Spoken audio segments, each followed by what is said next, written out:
Damay ka pa. Eh, minahan, oh. Maraming ginto. What? Dito pala tinago ng katipunan ng ginto. Ayan, oh.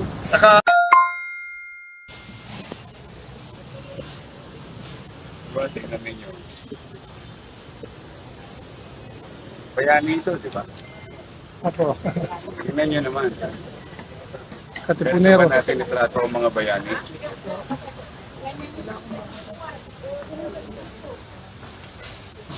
Wala, nababoy eh. Ang panghi, oh. O, ano ba to?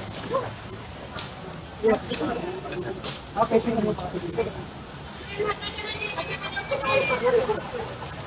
Grabe, baboy na baboy itong lugar na. Garden. Kanino? Yung po yung ano, sir, yung pag-prayan po namin. Prayer. Pero po, yung inihiling namin hanggang mamayang gabi, wala na po. Basta assure po namin bago kami umalis dito, wala na po ito lahat. Okay, para wala po tayong problema. Thank you very much. Thank you naman. Hindi na po kayo mga problema, sir, Mayor.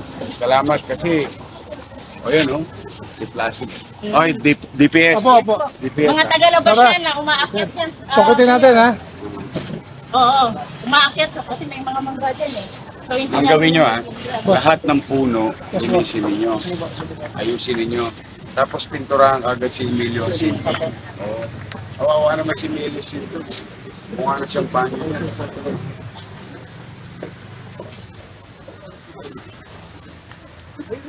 Tapos, ang gagawin nyo dito, immediately, siguro, kuya. ano naman, Ha? Ito na di maayos pa dito. ito yung kala, ano siya, MPPT, dyan na sila, Dennis.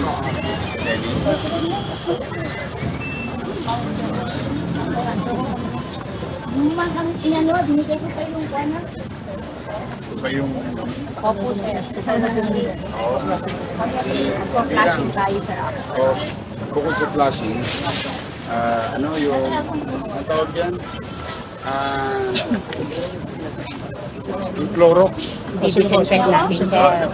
I-sanitize nyo. Lagyan natin ng tulong sa kadaw. Oo, i-sanitize nyo yung floor. Ito kasi lupa naman. Opo, sir. Dati po, sir, may grass to. Iba yung muda.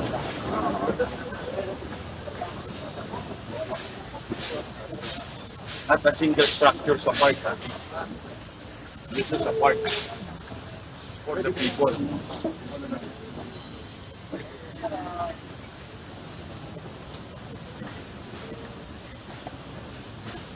Hindi na may garden to. May amoy garden.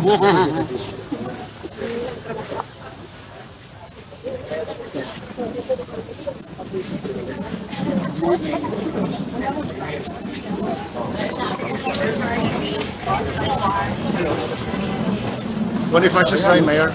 Ang baho talaga. Iba talaga amoy. Yung mga dapat i-flashing to. Basta i-sanitize nyo. Kasi babalik natin to as park. Pero i-sanitize nyo muna. Talagang how can we take this?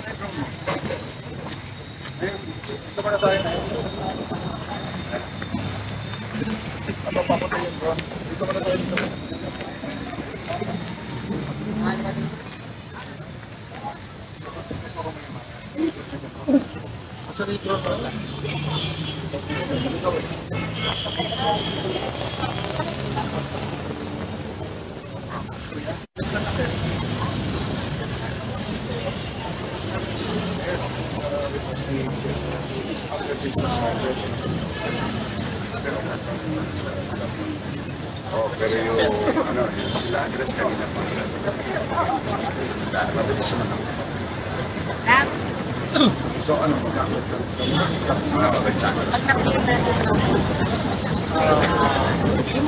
Meron ka sasakyan? Meron ka sasakyan? Pwede ba pasakyan sa... Yung ano lahat ng mga tarpaulin. Ano, Kenneth? Lahat ng mga tarpaulin ng mga politiko. Oo, patanggal. Kahit ibang lugar. Sige po, sige po. Kahit pangalan ko, tanggalin. Sumabay kayo sa mga ni Mayor. Walang nakalagay sa puno. Pero sige po. Sana yung drone mo? Sumabay na. Major, sir, pwede ba sumabay sa siya papunta sa sila? Sa sakyan mo papunta sa Abad? Sumama sila sa sa District 2 kasi may saradong kalye. Nirereklamo ng taong bayan. So, alam mo yun, gusto natin na silipin kung totoo ba yung reklamo ng netizen. O, pag totoo, what we're gonna do a few days after or 2, i-clear natin yung kalye. Gusto ko lang silipin. Tinama ko ready lang. Papunta ko si Mayor. Iikot si Mayor. Sige, pagnetin mo natin. Alam mo na. Yung gusto ko sa para malinis siya ng maayos. Wala mo ng parada saglit. Tapos, linisin na muna. Yung didikit lang. Para makita lang natin. Oo, tama nga. Perimeter na. Okay na? So wala na daw po. Ang didikit lang kay Mayor si Ken at si Major Ibay. Tapos mag-ibig.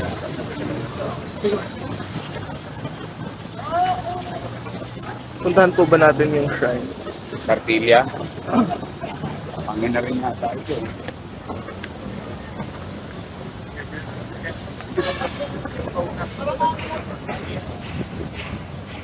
Perimeter lang tayo. Hindi na tayo didikit kay Mayor. Mas.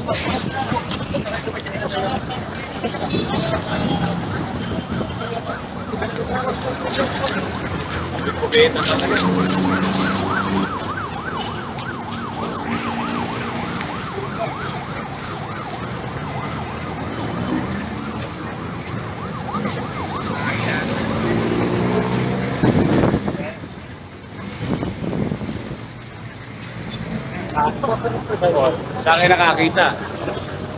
Monumento ni Andres Bonifacio, tae, nasa likod. Puro tae, oh. Gusto yun ng tae? Ayan, oh. Puro tae, oh. Kaya na naman, oh. Dapat naman binaboy ito. Iparip. Major. Puro tae, oh. Patira ko sa GPS ko lang. Oo, ayan. Ilalakad siya doon. O, lahat ng tatambay sa gabi nito, arrestuin yung vagrancy. Gagawang tayo yan, no? Yung mga puro tayo. Kaya may mga tayo. Huwag kang umapak dyan, puro tayo. Damay ka pa. Minahan, no? Maraming ginto. Dito pala tinago ng katipunan ng ginto. Ayan, no? Nakaangat tayo. Kaya lang, paano sa mga taip? Nakakapikon naman. Wait, mga tapak tayo. Ito, puro tayo talaga. Wait, Mayor, baka makatapak kami. So ito po nakikita nyo ngayon, napakaraming tae dito sa likod ng shrine. Marami. Buti di po nakatapak. Don't mind natin. Ayan. Look at this.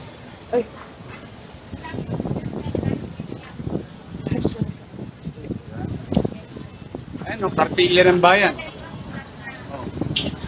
Kartilya ng katipunan. Kubeta ng bayan. At ang malungkot nito, katabi lang ng opisina ng Office of the Mayor. Naman hindi kayo maiinis. Kaya talaga dapat yung mga yan, wala yung dati ito. Mampakan ninyo, ha? Opo. Dami yun. Ayun po.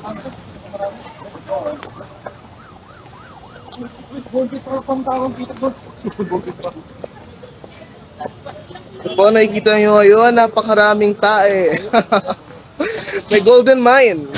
Tik-tank na.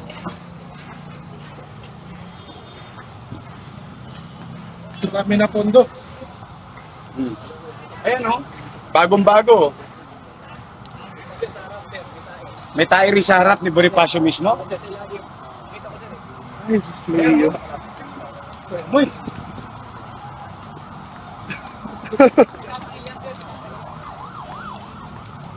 Ingat po, baka may matapakan. Ayan, bagong-bago. Sariwa-sariwa pa oh.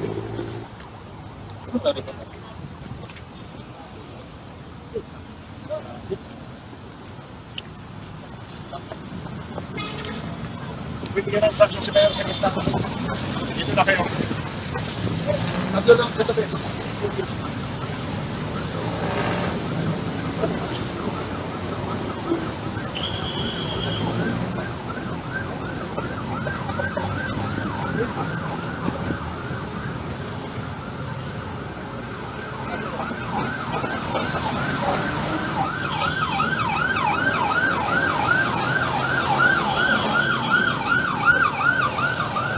Ayan. Sa likod ni Bonifacio may tae. Sa paanan ni Bonifacio may tae. Katabi ng opisina ng alkalde. Ayan o.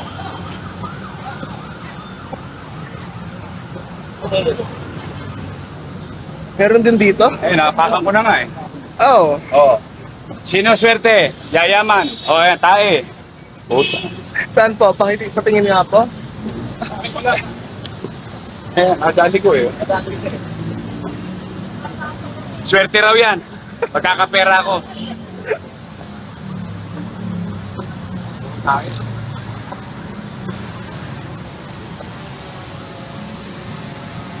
Ano ito? Pinupol?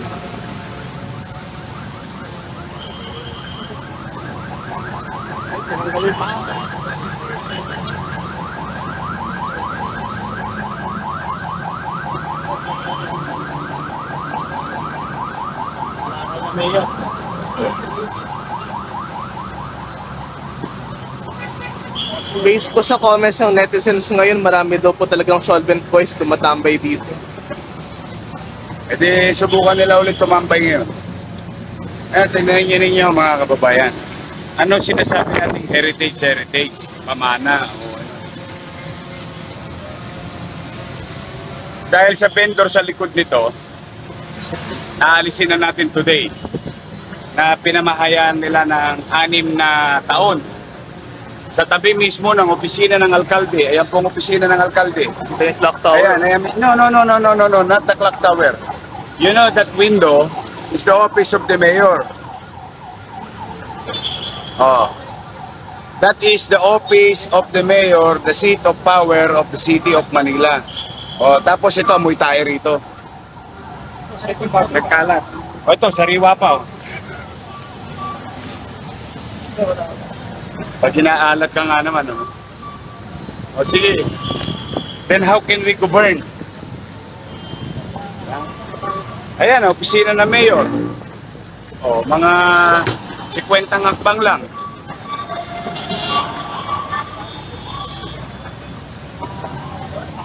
Okay. Sige. Dapat meron kami tao. Tapos sinusira na rin ito. Natalso eh. Hindi, sakop na to. PCP commander PCP Commander si Robles. Oh. O sige. Iparelieve nyo na yung ano. Iparelieve yung police dyan sa Loton.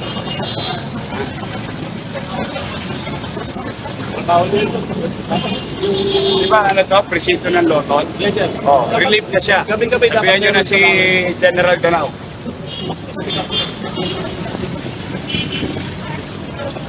Wow. Oh, punta na tayo sa District 2. Oh. Yung sinaradong kalye. Hello, General Drao. Yung may inspection dito si Mayor. General Drao. General, ay magandang araw sa'yo. Pasensya ka na sa abala. Itong address, yung itong Andres Bonifacio Shrine natin sa tabi na City Hall. Sa pare, puro tae. Pinakamalaking banyo. Eh ngayon, gigibayin na namin yung mga obstruction sa likod. Ang problema, sakop pala to ni, ano to, PCP Loton. Oo, iparilip mo na yun.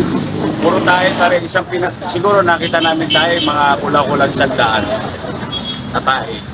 Kasi pinakamalaking banyo ito. Katabi lang niya ito eh. Papalitan mo na, pare, makasunod ko lang. O kamusta ang pakiramdam mo? Okay ka na? Oo. O sige. O mag-iingat ka ha? O sige, salamat ha, General. Sige, parilip na yan today. Tiwai.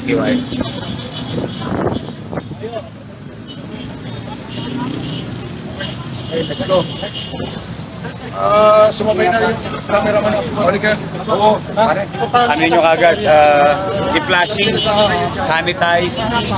Mauna ko to, boss. Sakay na kayo. Oh, sanitize, flashing. Ha? Yan. Pau. Ay, shit. Huwag yan ang kuhanan mo. Ito, dito. Yan, dumating ng mga photographers. Ay po. Ayan o. Masarap to, dito. O, gusto mo tayo pa. Nakaapak ka na, Mayor. Nakaapak ka ako. Punta na tayo.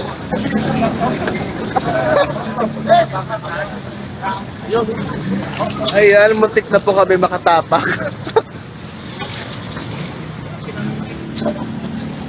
O, gusto mo pa, mas maraming tayo. What a shitty wonderland. Yung mga tulong sa dami ng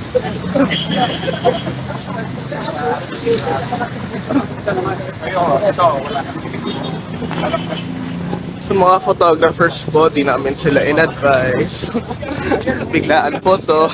Sige naman pare, kayo naman ng... Grabe naman sila. Pare-pareho kayong taga Maynila. Ayan o.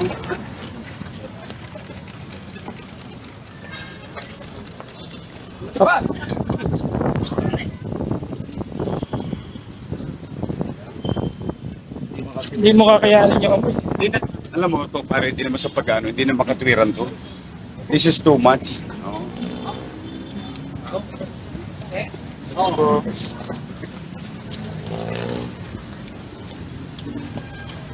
Sorry, di namin na-advise to. Biglaan to eh.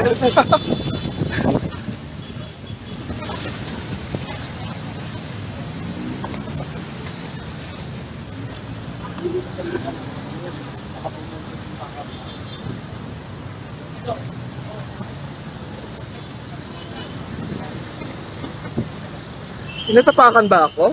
Wala.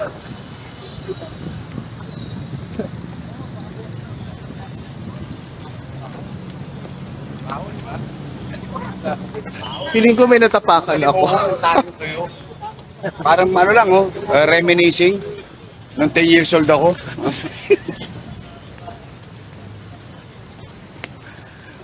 Sir, parang may natapakan akong konti. Alisin na to. O sir, hanggang gabi sir. Alisin na to. Magiging park na ulit ito.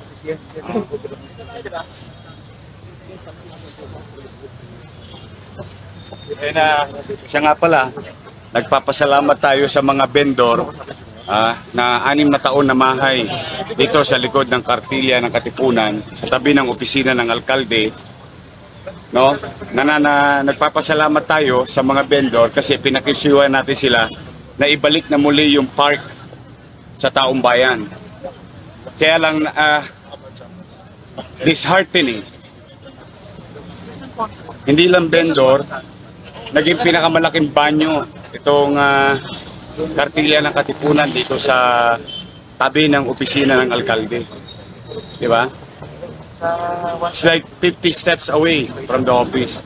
But anyway, going back, sa mga vendor, kapatid nating Muslim brothers, sisters, maraming salamat sa inyo.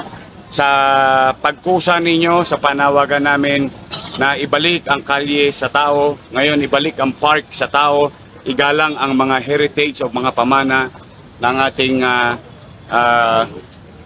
bayan na binigay na parangal ng Estado bilang ganti sa kabutihan ginawa nila para sa atin at sa bayan.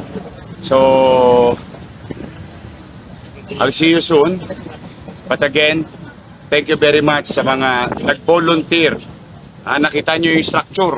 Hindi ho to tent, hindi ho to. Ito po, bahay. Literally, pinahaya ng Mehan Garden ng 6 na taon. But as you can see, kami lang ang nagbabaklas, kami lang ang nagtatanggal. Napapansin nyo, walang away-away, walang ano. Basta hanggat kaya ko kayong diplomasya, hindi diplomasyahin ko kayo.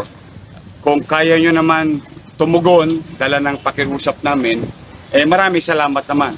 But we will not stop there pagka hindi nyo naman na sinunod yung kaayusan. Muli, marami salamat and I'll see you soon. We will go to another district with regard to isang kalye, sinarado rin. No? Bibisitahin namin kung confirm yung reklamo ng isang netizen. No? We will act on the matter. Thank you. Yun, sumay ka na sa SWAT para maka-anak.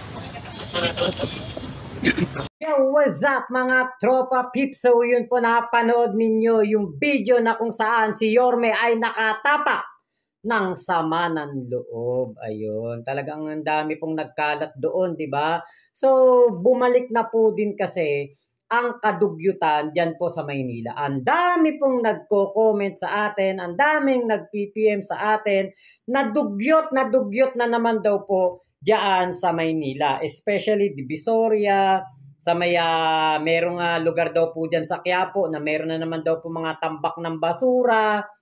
Naku po naman, ano ba ginagawa nung mayora dyan? Di ba? Baka natutulog sa pansitan. Baka ngayon nililinis na. Baka naman po ngayon malinis na. Kasi kumilos na ang mayora ng Maynila noong naisipan na ni Yorme Isko Moreno na bumalik sa Maynila at maging mayor ulit. Napansin natin nitong mga nakaraang araw, medyo masipag si Mayora. Pero nung mga nakaraang araw, nako, bihira tayo makakita ng mga ginagawa ni Mayora. At katulad nga nun, yung capital report niya, walang kakwenta-kwenta at kukunti rin po ang nanonood. Bakit? Kasi walang aksyon.